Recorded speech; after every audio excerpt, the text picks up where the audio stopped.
삶에, 우리 가족들의 삶에, 우리 교회에 부어주시기를 소망합니다. 하나님 말씀 빌립보서 1장 12절에 14절 말씀인데요. 우리 다 같이 한 목소리로 읽습니다. 형제들아, 내가 당한 일이 도리어 복음 전파의 진전이 된 줄을 너희가 알기를 원하노라. 이러므로 나의 매임이 그리스도 안에서 모든 시대안과 그 밖에 모든 사람에게 나타났으니 형제 중 다수가 나의 매임으로 말미암아 주 안에서 신뢰함으로 겁없이 하나님의 말씀을 더욱 담대히 전하게 되었나니라. 아멘. 여러분 성경 아가페 성경 읽기 열심히 하고 계시죠?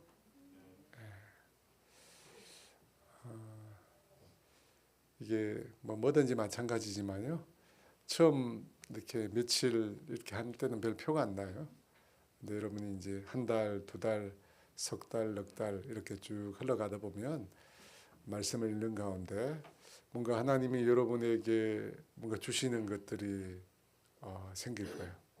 하나님께서 뭔가 주시는 것이. 그리고 다 읽고 나면 또 하나님이 뭔가 마음에 이렇게 주시는 게 있어요. 뭐 뿌듯함 있는 거 말고 뿌듯함 있는 거 말고 그런 감정 말고 그러니까 하나님이 말씀 가운데서 여러분에게 주시고자 하는 뭔가 그런 은혜, 그런 사랑, 그런 메시지를 아마 발견하실 것입니다. 다 발견하시고 더 하나님 말씀 사모하게 되기를 원합니다. 빌립보서는 사도 바울이 로마 감옥에 있을 때 빌립보 교회에 보낸 편지죠. 바울은 이 편지를 통해서 빌립보 교회 성도들을 격려하고 또 성도들끼리서도 화합하고 협력해서 신앙을 지켜나갈 것을 권고했습니다. 오늘 본문 12절은 그래서 이런 말씀을 하고 계시는데요. 같이 읽어볼까요? 형제들아, 내가 당한 일이 도리어 복음 전파의 진전이 된 줄을 너희가 알기를 원하노라. 여러분 이 말씀 잘 보세요. 내가 당한 일이 도리어 복음 전파의 진전이 되었다고 합니다. 여기서 주목해야 될 단어는 도리어라고 하는 단어겠죠. 도리어는 예상하는 것과 정반대 결과가 나타낼 때 사용하는 단어입니다. 우리는 흔히 이것을 반전이라고 이렇게 표현하는데요. 그러면 바울이 자신이 당한 일이 도리어 사람들이 생각하는 결과, 사람들이 생각하는 것과 정반대 결과가 나타났다는 것입니다. 무엇입니까? 복음의 진전을 가지고 왔다는 것입니다. 그렇다면 바울이 당한 일이 무엇일까요? 13절에 나와 있는데요. 같이 읽어볼까요? 이러므로 나의 매임이 그리스도 안에서 모든 시대안과 그 밖에 모든 사람에게 나타났으니 바울이 당한 일은 투옥입니다. 로마 감옥에 갇힌 일입니다. 나의 매임이라고 되어 있죠. 로마의 황제 시대 감옥에 구금된 일입니다. 초대 교회 시대에 바울 사도만큼 전 세계를 다니면서 복음을 전했던 사람은 아무도 없습니다. 그는 정말로 촌음을 아껴서 시간을 아껴서 복음을 전파했습니다. 이 질병에 걸려서 풍토병이었죠. 풍토병에 걸려서 몸이 아픈 상황인데도 휴양지로 떠나지 않고 도리어 복음이 전파되지 않았던 곳으로 향했던 사람이 바로 바울입니다. 그런데 그런 열정과 그런 열심을 가지고 있었던 바울이 지금은 로마 황제 시대 감옥에 갇혀서 아무 일도 할 수 없는 상태에 놓이게 되었습니다.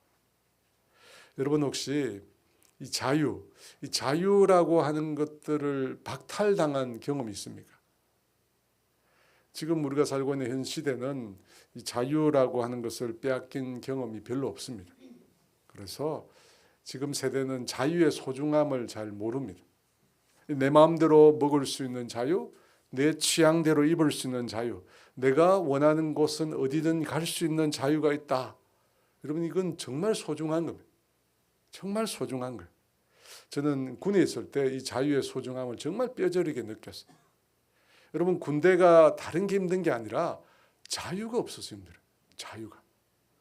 먹을 만큼 먹을 수가 없어요. 그죠? 그리고 입고 싶은 대로 입을 수 없고 자고 싶은 대로 잘 수가 없습니다.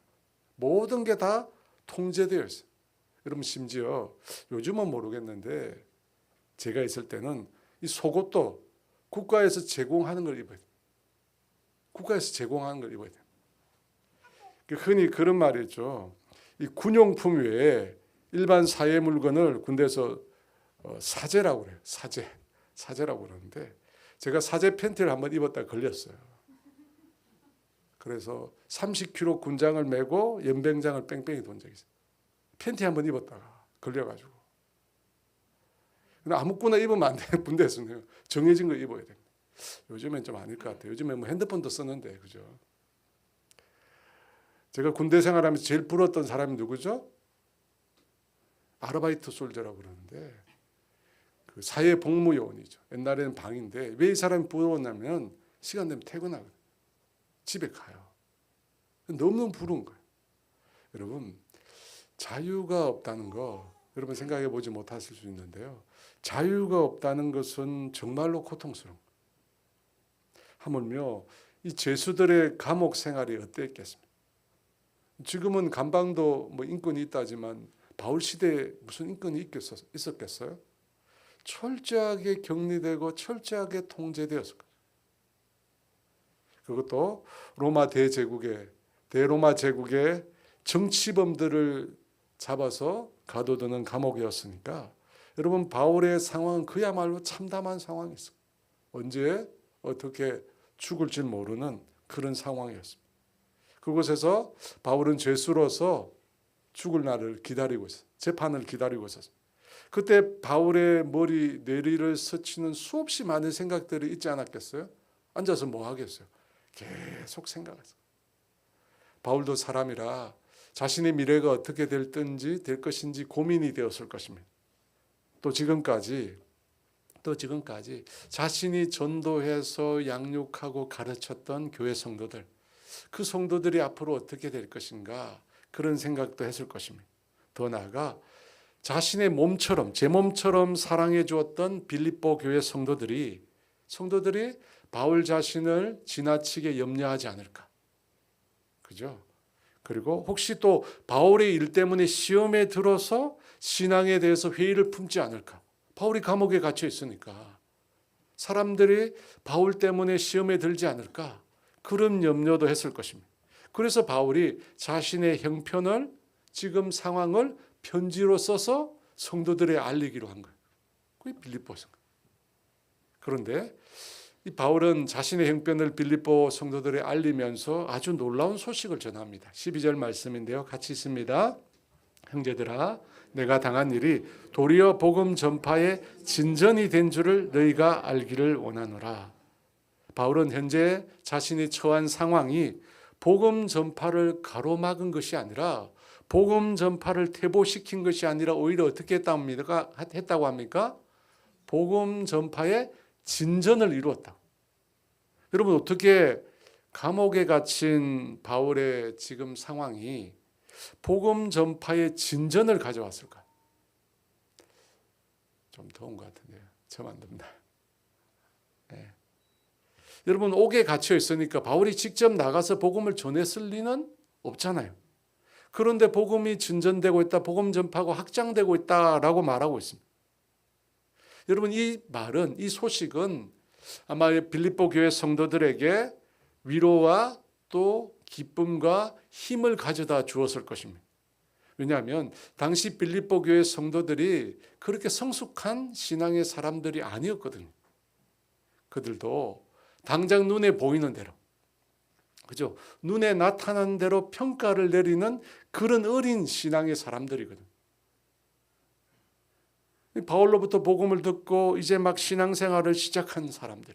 그런데 바울이 갇혔고 사형당할 위기에 처했다는 것입니다. 인간적인 눈으로 볼 때 바울의 현 상황은 사람들에게 충분히 회의를 가져다 줄 수 있습니다.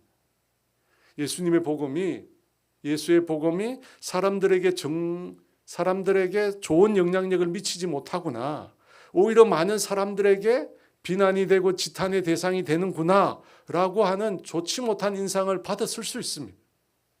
그런 상황에 있는데 바울이 뭐라고 얘기합니까? 지금 내가 당한 일이 오히려 복음 전파의 진전을 이루게 되었다고 편지를 보낸 것입니다. 그 메시지는 빌립보 교회 성도들에게 위로가 되고 우리가 들은 복음이 가짜가 아니구나, 진짜구나, 복음의 힘이 있구나, 능력이 있구나 라고 하는 확신을 가지게 했을 것이라는 겁니다. 여러분, 우리가 어떤 생각을 하냐면 인간적으로 불행한 일을 당하면 그것이 하나님의 영광을 가린다는 생각을 합니다. 자녀가 대학에 입학하지 못하거나 사업이 망해서 부도를 당하거나 몸에 큰 질병이 생기거나 정신적인 질환을 앓게 되면 여러분 사람들이 어떻게 생각합니까? 이 일 때문에 하나님의 영광을 가린다고 속단합니다. 제가 속단한다는 표현을 썼어요. 그래서 많은 그리스도인들이 어려운 일을 당해도 어떻게 합니까? 숨기죠. 그걸 드러내지 않습니다. 우리 자녀가 대학에 떨어졌다고 자랑하고 다니는 사람 없습니다. 다 숨깁니다. 힘들고 어려운 일, 가정에 어려운 일이 생겨도 사람들이 그 얘기를 하지 않습니다. 왜냐하면 자신이 당한 그 일이 별로 덕이 안 된다고 생각합니다. 하나님의 영광을 가린다고 생각하기 때문에, 또 자신이 당한 그 일이 어떤 신앙적인 문제가 있어서 그런 일이 생겨났다라고 비춰질까 두려웠어요. 그래서요, 사람들이 다 가려, 다 숨깁니다. 저도 그렇고 여러분도 그렇잖아요. 다 숨겨요.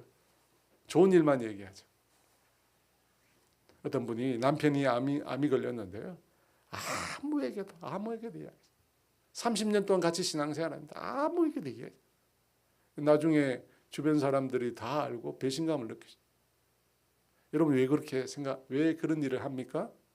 예수 믿으면 뭐든지 잘 돼야 한다고 우리가 생각하기 때문에. 그렇죠? 예수 믿으면 출세하고 성공해야 한다고 우리가 생각합니다. 그것이 하나님께 영광이요, 복음의 진보를 가능하게 한다고 생각합니다. 왜? 잘 돼야지. 축복을 받아야지. 여러분, 완전히 틀린 말은 아니에요. 축복이 복음 전도로 이어지는 경우도 있습니다. 그런데 반드시 그런 건 아니에요. 반드시 그런 건 아니에요. 오늘 바울이 사람들이 갖고 있는 잘못된 성공주의, 바울이 그 관념을 깨는 일이 자신에게 일어나고 있다고 말하잖아요. 자신이 당한 일이 도리어 복음 전파에 유익이 되었다고, 복음을 전하는 일에 전진을 이루었다고 도리어라고 하는 단어를 써서 말하고 있습니다. 여러분, 이 바울이 경험한 이 도리어의 은혜, 이 도리어의 법칙이 바울의 감옥 생활에만 한정된 게 아닙니다. 그의 질병에도 적용이 됩니다. 바울은 자신의 질병을 위해서 3번 간구했다고 성경에 나옵니다. 안질인지 간질인지 어떤 병인지 몰라요. 사람들이 보기에 부끄러운 병이었습니다. 하나님께 고쳐달라고 간구했어요. 그런데 하나님이 그 질병에 대해서 치유해 주는 대신에 치유해 주시지는 않고 이렇게 말씀하셨어요. 고린도서 12장 9절 말씀 같이 있습니다. 내 은혜가 내게 족하도다. 같이 있습니다. 내 은혜가 내게 족하도다. 이는 내 능력이 약한 데서 온전하여 짐이라. 자신의 약한 점을, 자신의 질병을, 질고를 고쳐달라고 간구했는데 하나님은 고쳐주시지 않았습니다. 대신에 그의 능력이 약한 데서 오히려 온전해진다고 합니다. 약한 데서 온전해진다. 무슨 말이죠? 약함 때문에, 바울의 그 약함 때문에 하나님이 능력으로 일하신다. 불완전함, 연약함이 있기 때문에 하나님께서 바울의 삶 가운데 능력으로 역사한다는 거예요. 약함이 있기 때문에 역사한다는 거예요. 여러분, 완벽하다면, 완전하다면 하나님이 일하실 수가 없습니다. 그렇잖아요. 완벽하다면, 완전하다면 하나님께서 일하실 필요가 없습니다. 아브라함은 99세가 되도록 아들이 없었습니다. 아들이 없었고 그의 아내 사라의 몸은 죽은 자와 같았습니다. 그래서 그 어떤 생명도 잉태할 수가 없었습니다. 그랬기에, 그렇게 약했기에, 죽어 있었기에 어떻게 해요? 하나님이 일하실 수 있었던 거예요. 여러분, 아브라함이 아들을 낳을 수 있고 사라가 잉태할 수 있는 상황이었다면 하나님께서 당신의 능력으로 역사하셨겠습니까? 일하실 필요가 없었을 것입니다. 여러분, 만약 그때 일하셔도 아브라함과 사라가 하나님의 놀라운 역사라고 인정했겠습니까? 그렇지 않습니다. 모든 것이 완벽하다면, 연약함이 없다면 하나님의 역사도 있지 않을 뿐더러 역사하셔도 우리는 그것을 인정하지 않을 것입니다. 부족함이 있기 때문에, 연약함이 있기 때문에, 약함이 있기 때문에 하나님께서 능력으로 임하신 겁니다. 여러분 믿으시죠? 여러분 이걸 우리가 붙들어야 돼요. 이게 성경이 오늘 말씀하고 있는 진리입니다. 성경이 이걸 말씀하고 있어요. 뭐 강점을 일하라 뭐 그런 얘기도 많이 했는데, 제가 볼 때는 성경은 약점 가운데 하나님이 일하시는 거예요. 하나님 능력으로 일하십니다. 바울이 그런 연약함이 있었기 때문에 그의 삶을 통해서 수없이 많은 기적이 일어났어요. 자신의 병은 못 고치는데, 그죠? 자신의 병은 못 고치는데 바울을 통해서 수없이 많은 사람들이 고침을 받았어요. 심지어 손수건, 앞치마를 갖다 댄 사람도 다 나왔어요. 자신은 고쳐지지 않는데. 왜 그럴까요? 자고하지 못하도록, 교만하지 못하도록. 그와 같은 하나님의 뜻을 깨닫고 바울이 이렇게 고백합니다. 고린도후서 12장 9절 말씀 같이 있습니다. 그러므로 도리어 크게 기뻐함으로 나의 여러 약한 것들에 대하여 자랑하리니 이는 그리스도의 능력으로 내게 머물게 하려 함이라. 여러분 이 말씀에 도리어 또 나와요. 도리어. 병을 고쳐달라고 구했는데 병을 고쳐주시지 않았습니다. 그러므로 도리어 크게 기뻐했다고 합니다. 도리어 여러 약한 것을 자랑하게 되었다고 합니다. 왜냐하면 그 약함 때문에 주님께서 능력으로 바울 가운데 머무셨기 때문입니다. 그래서 여러분 잘 생각하십시오. 나의 약함 때문에 하나님 은혜가 나에게 있는 거예요. 나의 부족함 때문에 하나님의 능력이 나에게 임한다는 겁니다. 여러분 이걸 잘 쓰세요. 이걸 잘 사용해 보세요. 나의 연약함 때문에 하나님이 능력으로 역사하는 거예요. 나의 부족함 때문에 하나님이 능력으로 역사하는 거예요. 이 도리어라고 하는 말이 사도 바울에게만 적용되는 말이 아닙니다. 우리 모두에게 적용됩니다. 여러분 요셉은 어땠습니까? 10대 시절 형들의 미움을 받아 애굽으로 노예로 팔려가게 되었습니다. 그런데 도리어 그 길이 어떻게 됩니까? 요셉으로 하여금 애굽과 그 주변 나라들을 다 구원하고 야곱의 후손들이 애굽 땅에서 큰 민족을 이루는 일에 쓰임을 받게 됩니다.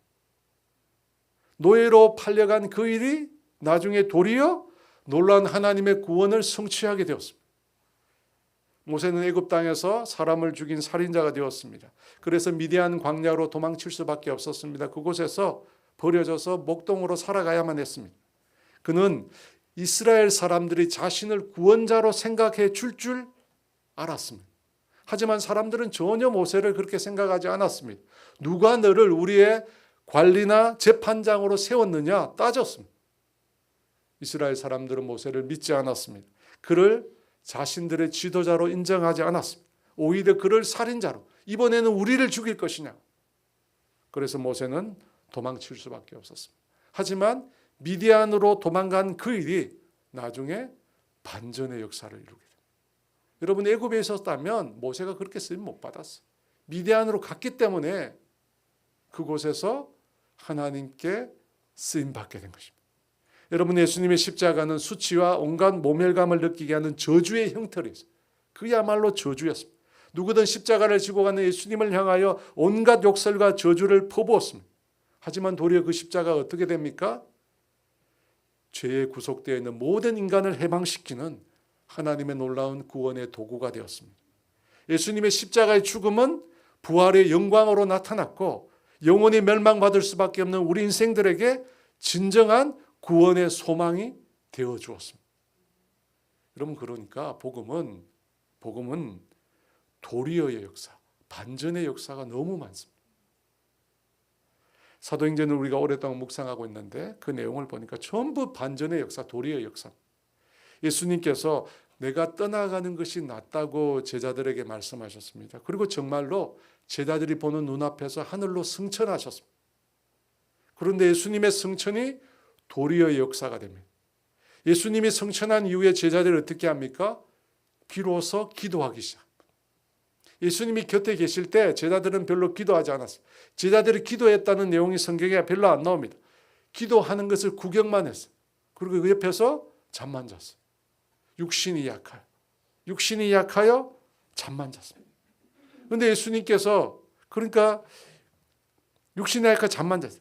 그런데 자신들을 위해서 늘 기도하시던 예수님이 계시지 않으니까. 그죠? 그때 비로소 제자들이 어떻게 합니까? 모여서 오로지 기도하기 힘씁니다. 밤이 새도록 쉬지 않고 계속 기도하기 시작. 저도 보니까요. 큰 교회 부목사 있을 때는 별로 기도를 안 해요. 기도 많이 하거든요. 근데 이렇게 외지에 혼자 나와 보니까 기도하지 않을 수가 없어요. 그래서 제가 빨리 개척하라고 그래요. 그때 같이 있으면 기도 안 해도 돼요. 별로 표도 안 나요. 근데 이렇게 나와 있으니까 기도 안 하면 못 살죠. 여러분, 제자들이 예수님이 떠나니까 그때 기도하기 시작하면 어떤 일이 일어납니까? 성령이 임하시. 하나님의 놀라운 능력이 임해버려요. 그리고 그들이 기도하니까 담대하게 복음을 전할 수 있었고, 그들이 기도하니까 감옥에 갇힌 자들이 풀려나게 되고 기적이 일어나기 시작합니다. 기도하니까.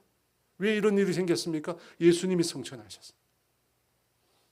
예수님이 성천하셨을 때 모두 놀랐어요. 모두 절망하기 시작해요. 낙심하기 시작했어요. 다 끝났구나. 근데 도리어 그것이 제자들의 영성을 키우는, 제자들이 기도하는 계기가 돼요. 기도하는 계기. 베드로와 요한이 나면서부터 걷지 못하는 사람을 고쳐주었습니다. 그 일로 베드로가 모여있는, 베드로가 행한 그 일을 보고 모여든 사람들에게 베드로가 예수님의 복음을 전했습니다. 근데 그때 제자들이 예수님이 부활했다는 소식을 전한다는 얘기를 듣고 그것을 싫어하는 사람들이 몰려왔습니다. 제사장들, 성전 맡은 자들, 사도개인들이 와서 베드로, 요한을 붙잡아 갔습니다. 여러분, 붙잡아 갔을 때 어떤 일이 일어났을까요? 사도행전 4장 3절과 4절 같이 있습니다. 그들을 잡음에 날이 이미 저물었으므로 이튿날까지 가두었으나 말씀을 듣는 사람 중에 믿는 자가 많으니 남자의 수가 약 5천이나 되었더라. 제자들이 붙잡혀 갔어요. 복음을 전하다가, 예수님이 부활했다는 소식을 전하다가 붙잡혀 갔어요.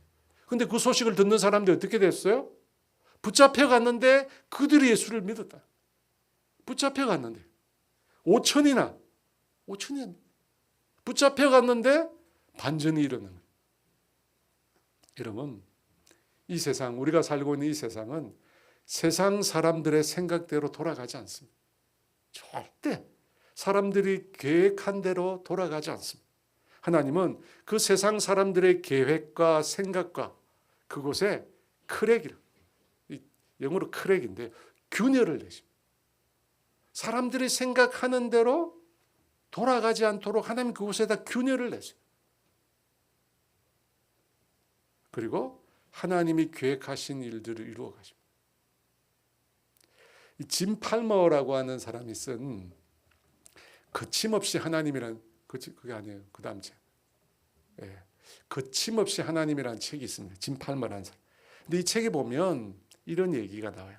이 팔머의 친구 중에 아주 큰 목장을 가진 아주 부자 친구가 있습니다. 자녀를 4명을 두고 화목한 가정을 이루고 있습니다.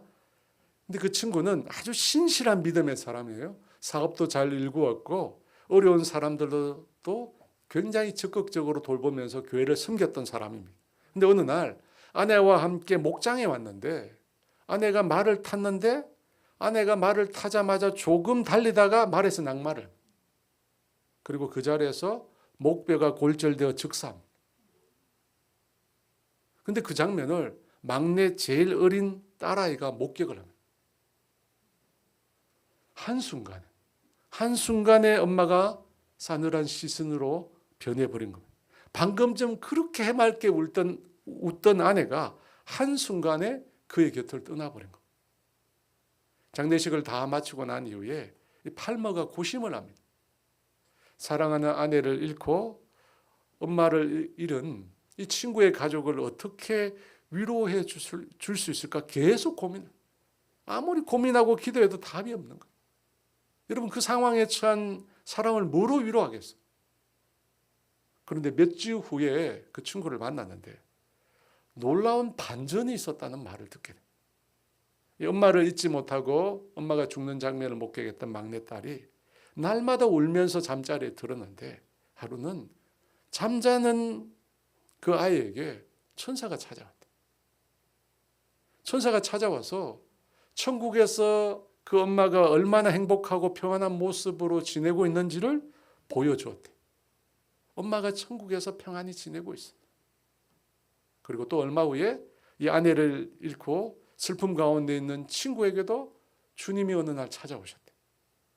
주님의 강력한 임재를 그 친구가 경험했대. 그런데 그 주님의 강력한 임재를 경험하는데 자기 아내가 죽은 이유는 다 이해할 수 없었지만 하나님의 사랑 안에서 하나님이 행하시는 그 어떤 일도 악한 일은 없다는 확신을 얻게 해주셨대.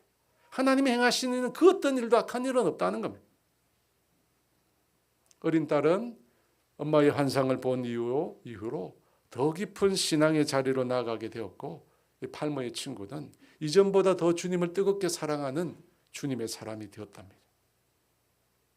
여러분, 이게 우리 인생에서 일어날 수 있는 하나님의 반전이, 비극으로 슬픔으로 끝날 것 같은 우리 인생에 주님이 찾아오세요. 주님이 찾아오셔서 우리의 무너진, 우리의 쓰러진 무릎을 다시 일으켜 주십니다. 슬픔으로 끝나지 않고 소망으로, 믿음으로 하나님께서 우리를 이끌어 주신다는 거예요. 여러분, 그런 하나님의 손길이 없다면, 그런 하나님의 도우심이 없다면, 그런 하나님의 우리를 안아주심이 없다면 여러분, 우리가 어떻게 살겠어요? 하나님은 반드시 우리 인생 가운데 도리어의 역사, 반전의 역사를 일으켜 주시는 분이십니다. 여러분 믿으시죠? 이 이영표 선수가 쓴 책 중에 성공이 아니고 실패가 아니라는 책이 있어요. 성공은 성공이 아니고 실패는 실패가 아니다. 무슨 말일까요? 지금 내가 현재 생각하기에 성공이라고 생각하는 것이 나중에 가면 어떻게 된다고요? 성공이 아닐 수 있다는 것. 반면에 내가 지금 실패했다라고 생각했는데 나중에 가면 실패가 아니라 도리어 성공일 수 있다는 그런 뜻입니다. 그래서 어떻게 합니까? 현재의 성공에 도취할 필요도 없고 현재의 실패에 낙심할 필요도 없다는 거예요. 이 책의 주제가 그거예요. 사랑하는 여러분, 하나님은 늘 우리 삶 가운데 반전을 일으키시는 분이십니다. 우리 인간의 눈에 보기에, 생각에 보기에 말도 안 되는 그런 일들을 하나님은 도리어 그 일을 통해서 반전을 행하시는 분이라는 것. 우리가 그 사실을 기억했습니다.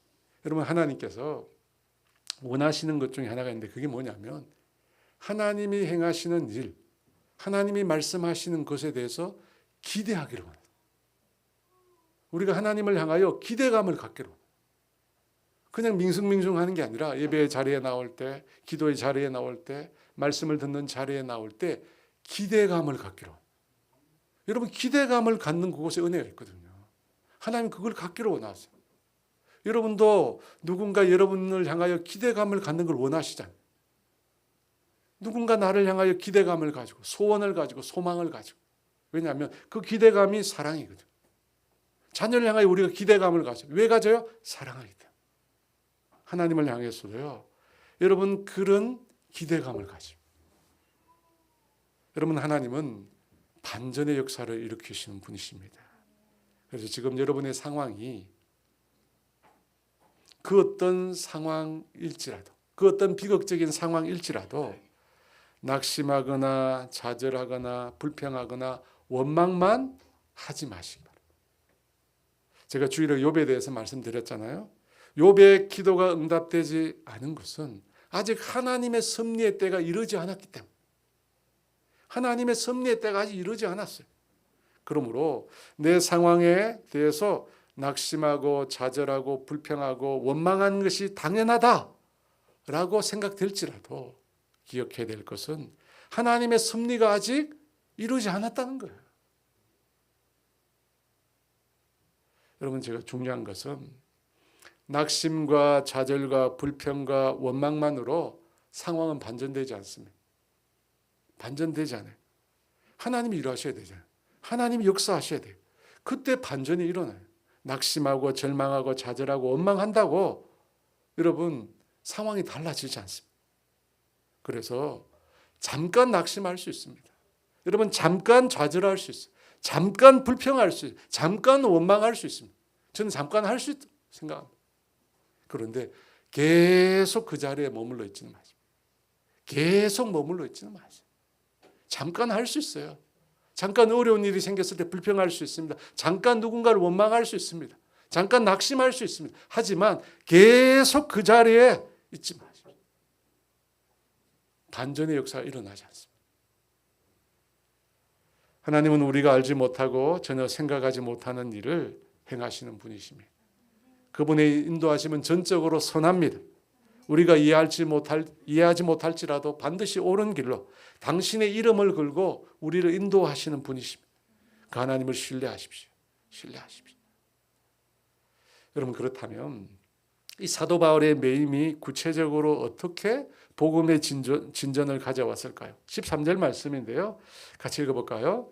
그러므로 나의 매임이 그리스도 안에서 모든 시대안과 그 밖의 모든 사람에게 나타났으니. 여러분 로마 황제의 시위대에 복음을 전한다라고 하는 것은 불가능한 일입니다. 황제의 시위대는 황제의 최측근입니다. 그들에게 복음을 전한다 전혀 가능한 일이 아닙니다. 그런데 바울이 그 시위대 옥에 갇혀 있으므로 시위대를 접촉할 기회를 얻게 된 거죠. 그리고 재판 과정을 통해서 바울의 투옥이 어떤 범죄로 인한 것이 아니라 복음을 전하다가 예수의 복음을 전하다가 체포된 그 심이 사람들에게 알려졌어요. 여러분 그 과정을 우연찮게 지켜보고 있던 시위대 중에 여럿이 바울의 그 복음의 변증을 듣고 예수를 믿게 됐다는 거예요. 그 내용.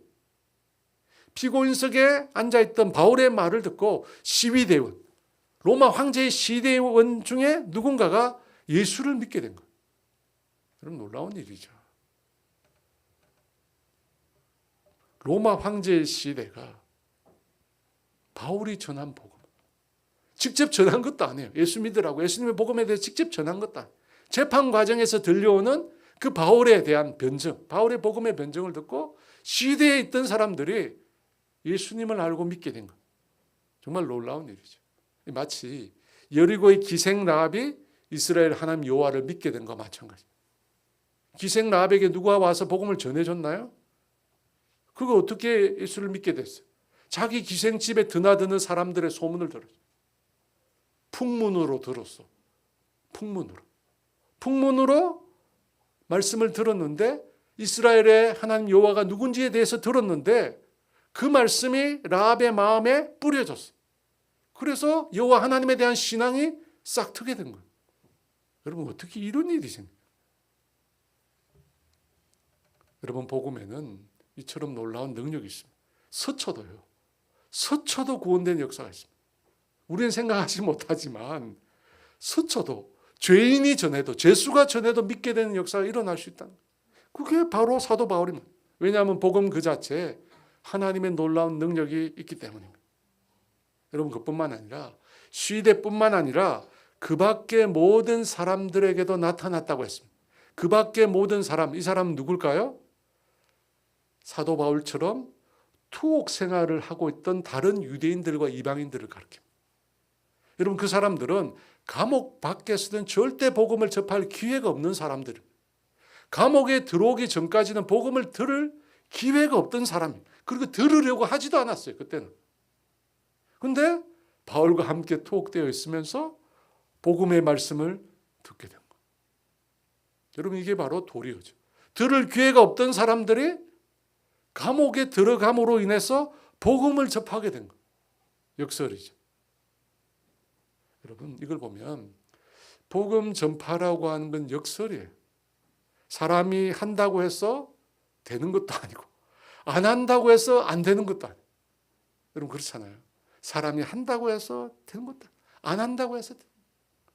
제가 아는 권사님들 아들들이 둘이 있는데 진짜 신기하게 애들이 사제에 있을 때는 예수를 안 믿는데 군대만 가면 예수를 믿어요. 첫째도 군대 가서 예수 믿고 둘째도 군대 가서 예수 믿고 보통은 군대 가서 신앙을 잃거든요. 교회 잘 다니는 애들도 군대 가면 신앙 버리고 돌아오는데 그 집은 이상하게 군대만 가면 예수님. 군대만 가죠. 왜 그렇습니까? 하나님이 하시는 일이 그렇거든요. 사람의 생각과 달라요. 사람의 생각과 달라요.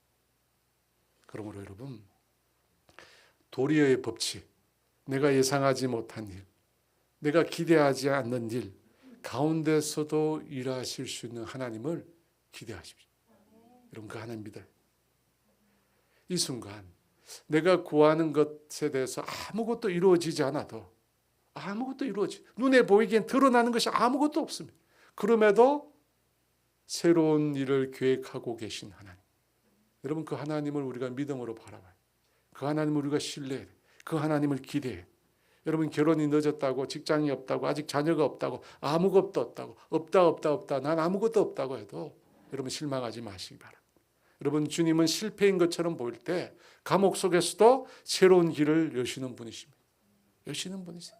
오늘날 우리가 이걸 붙들어야 돼요. 오늘날 우리가 이걸 붙들어야 돼요.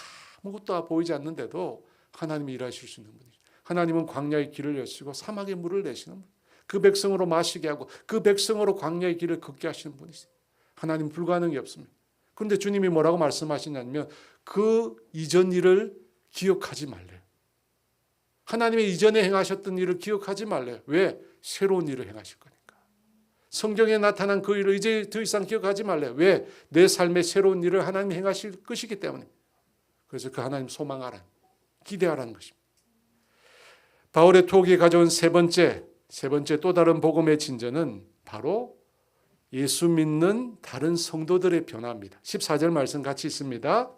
형제 중 다수가 나의 매임으로 말미암아 주 안에서 신뢰함으로 겁없이 하나님의 말씀을 더욱 담대히 전하게 되었느니라.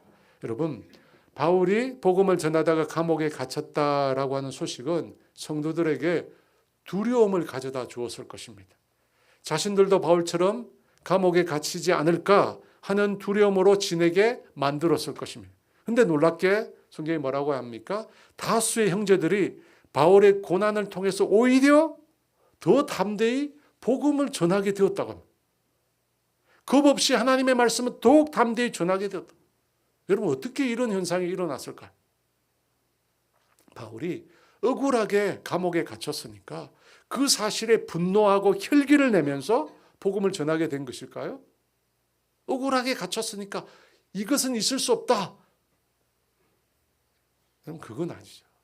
여러분, 그것보다는 바울이 전하다가 복음을 전하는 일이 지금 중단되었잖아요.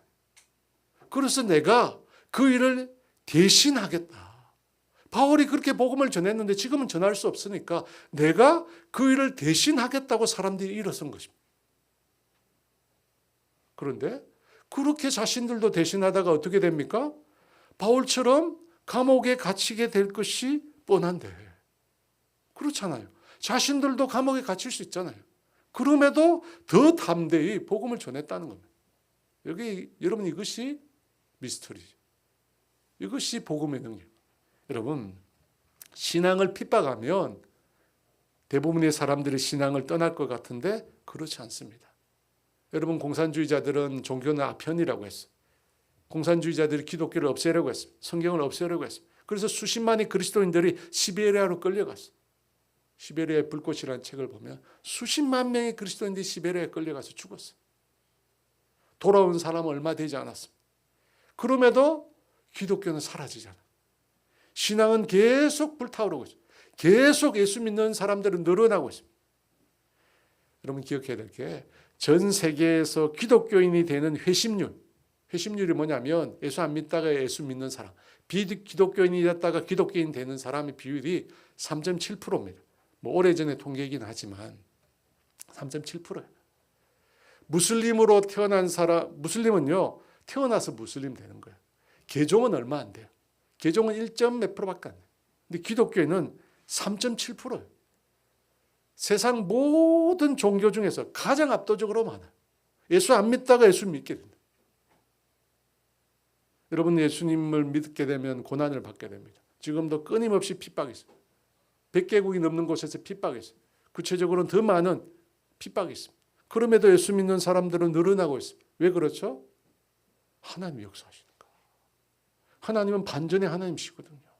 핍박이 일어난 그 현장 가운데 하나님이 일하시거든요. 제가 소개했잖아요. 이스라엘 팔레스타인 전쟁 중인 가자 지구 내에 무슬림들이 예수님을 만나고 있어요. 이 가자 지구 내에 1,000명이 넘는 그리스도인들이 있어요. 1,000명이 넘어. 근데 이 사람들이 어려운 상황에도 불구하고 믿음을 지키면서 그곳에 있는 어려움 당한 사람들을 돕고 있습니다. 먹을 것을 주고 옷을 세탁해 주고 그러면서 성경을 나눠줍니다. 근데 그런 사역을 한 밤에 어떤 일이 일어났냐면 예수님께서 200명이 넘는 사람들을 꿈에 찾아가셨어요. 예수님이 직접 찾아가셨어요. 그 사람들이 아침에 일어나서 성경을 배우고 싶다고. 예수님을 따르는 방법을 물으려고 예수 믿는 사람들에게 나오고 있다. 이런 일들이 일어나고 있어요. 하나님 일하고 계십니다. 하나님 일하고 계시기 때문에 여러분 하나님을 향한 우리의 기대와 소망을 접으면 안 돼요. 하나님은 도리어 그런 상황에도 불구하고 일하십니다. 악명 높은 로마의 황제의 감옥 속에서도 하나님이 일하셨어요. 그곳에서 복음이 전해졌다면 여러분 복음이 전파되지 않을 것은 단 한 곳도 없습니다. 그렇게 심하게 핍박하는 북한 땅에서 지금도 복음이 전해지고 있습니다. 아프가니스탄에서 그럼에도 복음이 전해지고 있습니다. 여러분 핍박이 일어나면 사람은 그만두지만 하나님은 그 핍박을 통해서도 계속해서 일하고 계십니다. 그러므로 여러분 어려움, 고난, 힘듦 이런 것에 대한 생각의 전환이 필요해요. 생각의 전환이 필요합니다. 여러분 바울은 복음을 위해서 살다가 감옥에 갇혔고 나중에는 순교의 제물이 되었습니다. 그의 투옥은 실패처럼 보였습니다. 하지만 그의 투옥과 죽음은 엄청난 승리를 가져왔습니다. 복음을 전한 그의 고난을 통해서 그의 죽음을 통해서 복음 전파의 큰 진전을 이루었습니다. 왜 그렇습니까? 하나님의 역사는 도리의 역사, 반전의 역사이기 때문입니다. 그러므로 여러분의 삶에도 고난이 있고 고통이 있는 줄 압니다. 쉽지 않는 삶의 문제들이 있는 줄 압니다. 그런데 그 어려움을 통해서 그 힘듦을 통해서 하나님은 저와 여러분을 온전한 그릇으로 빚어가실 것입니다. 그리고 그 고난 가운데 하나님은 도리어의 역사, 반전의 역사를 계획하고 계십니다. 여러분 그걸 주목하셔야 돼요. 내가 감당할 수 없는 이 문제, 내 삶에 이룰 수 없는 이 문제, 하나님이 이 문제 가운데 일하실 거예요. 사람의 끝이 하나님의 시작이라 하죠. 그래서 여러분 고난을 그저 내 삶의 운명으로 받아들이지 마시고 고통으로 받아들이지 마시고 하나님을 향한 기대, 하나님을 향한 소망, 하나님을 향한 신뢰 여러분 이걸 가지세요. 믿음 있는 곳에 하나님 역사하시잖아요. 끊임없이 신뢰, 끊임없이 기대, 끊임없이 소망하는 저와 여러분 되시기를 원합니다.